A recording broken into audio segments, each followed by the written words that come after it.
गुरु अर्जन देव महाराज जन सुखमनी साहब जी वाणी में खबर तो छाता चवन, ध्यान दीजो भाई। चवंता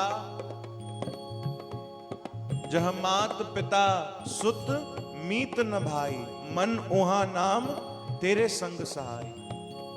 चवंता जाते संसारी कोई भी रिश्तो कम नहीं दो, कोई रिश्तेदार कम नहीं दो, कोई मित्र माइट कम नहीं दो, काचे कोई सहायता न मिलंदी, कोई भी सहाय न थींदो, पर उते भी प्रभु जो नाम जेको आ वो असांजो सहाय थींदो।